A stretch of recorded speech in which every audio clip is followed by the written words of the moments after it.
Congratulations, class of 2016. You did it. And welcome, family, friends, and teachers to our commencement ceremony.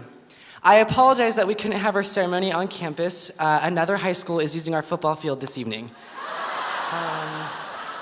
My name is Xavier. I am a senior in the Musical Theater Conservatory. And this fall, I will be attending Pace University, where I will be studying musical theater. In the next few minutes, standing before you, I would like to take the time to talk to you about love. Let me start at the beginning. It was like any other love story. It was the first grade. We met in a theater, and from the first moment I saw the lights, costumes, and dancing, I knew I had it bad. I fell madly in love with performing, and the rest quickly became history. Yes, I followed my love like a prince after his princess. I crossed through dance classes, I journeyed through voice lessons, I plunged through tech weeks, and I even dared of dreaming of going to the Orange County School of the Arts.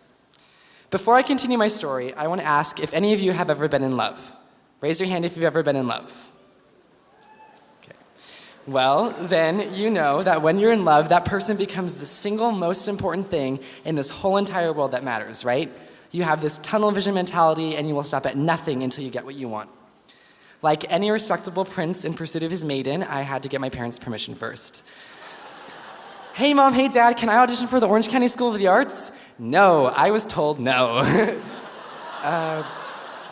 What? I thought to myself.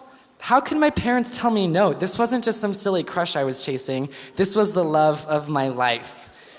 By this time, I had gone to the musical theater summer intensive at OCSA, and I thought I knew everything there was to know about it. I knew that there were student DJs on 10th Street. I knew that the cafeteria was on the second floor. They served iced coffee and hamburgers. And I knew if I went here, I would be surrounded by insanely driven people, each following their own unique love. So, how was I going to get my parents to say yes? I've come to find that most times it's just a matter of perspective. I saw their no as an opportunity to show them how much performing meant to me, and ultimately, that OCSA was the next step in my journey. So, with a flashlight and a broomstick in my hand, I did these musical performances of Wicked in my living room until they said yes.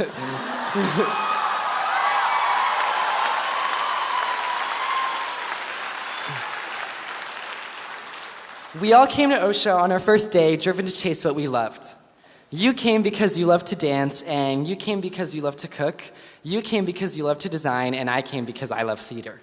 For us, our love for our own respective art burned within us. It ignited this flame that made us these crazy superheroes that could take on any obstacle in our path.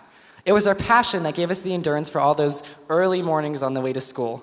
With our drive, we tackled 10-hour school days, extracurriculars, volunteer work, jobs, college apps, you name it, we conquered it. It's funny how, in our journey to chase what we loved, we fell in love with a few other things along the way. Now, standing before you on the night of our graduation, I look out and I see something more. I don't see just a musician or just an artist or just a creative writer. I see directors who love to dance. I see digital artists who love to sing. I see actors who love to make music. OCSA was not only the training ground for our future successes, it was the supportive environment that encouraged us to find other avenues of expression. Our community is so incredibly supportive of one another. I can't think of anywhere else in the world where I would be surrounded by incredibly talented kids who genuinely mean it when they say, "Hey, how are you doing today?" To be a part of the OCSA community means you are surrounded by an amalgamation of bold artists that are not afraid to say who they love or what they love. That's what makes OCSA magic. Everyone is so fiercely in love with their art, they are not afraid to get their hands dirty and learn as much as they can. We are each other's football team. We are each other's cheerleaders. Every year we left our teachers' classrooms not only with a deeper understanding of their respective subjects, but with a relationship that extends beyond teacher-student. Our teachers' support, patience, guidance, and love extends far beyond the walls of the classroom, as to this day, they check up on us, ask us how we're doing, and encourage us when our journeys get rough.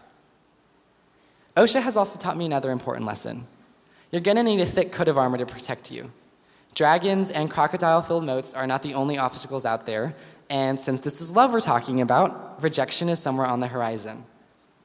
We've all been rejected at one time or another, whether from a college, a school show, a scholarship, or even friend groups. It's nothing to be ashamed of. Everyone in this room knows what it's like to be told no. In times like these, I find it important to remember that rejection is not so much an obstacle as it is an opportunity. To be rejected does not equate to failure.